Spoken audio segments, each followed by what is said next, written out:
কি কি বীজ দেওয়া লাগবে। তো বীজটা আমার ছেলে বললো যে বীজটা বা পচার বীজ একটু হালকা করে দাও, আর 17 পাউডার দাও, আর আর তরল না দেয় ভালো, উগুন পোকার জন্য একটা উগুন না কারণ পোকার জন্যে বীজ দাও। কারণ পোকায় তো জব পোকা। হ্যাঁ হ্যাঁ, তাহলেই হয়ে যাবে। খরা মৌসুম করছো তো, খরা যখন চলে যাবে তখন আবার মাত্রা বেশি দিতে ঘন ঘন একটু বীজ ছিটাতে হবে। তখন মানে বীজ আমার এখনও বহুত খরচ হবে। এখনো খরচা হবে? হ্যাঁ খরচ হবে। এখন তো সময় তো মানে আম পাড়া তো এখন সময় কিছুই হয়নি।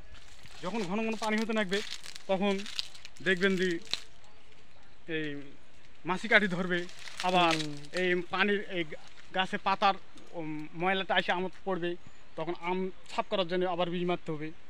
মানে এখান থেকে ময়লা এখানে আসবে? হ্যাঁ, পাতার ময়লাগুলো চলে আসবে আমের গায়ে। হ্যাঁ, তখন একটা দাগ হবে। হ্যাঁ, তখন একটা দাগ কাটার জন্য একটা বীজ মারতে হবে। না মারলে তো মানে আম নিবে না বাজার। যেটা 4000 যাবে 5000 যাবে সেটা 2000 টাকা পড়বে দাগ হলে। কাজই বহুত খরচ আমের। তাতে এবার লস হবে মনে হচ্ছে। হ্যাঁ, এবার হয়তো কিছু কিছু মানুষের লস হতে পারে না পারে, কিন্তু বেশিরভাগই লস। তার কারণ তো যারা সিসা দেবে তার আম তো হয়নি কিছু, বুঝতে পারছেন। আর যারা কন্টিনিউ নিয়েছে তারা তো বাড়তি টাকা দেওয়া লাগবে। তাই? হয়। আচ্ছা।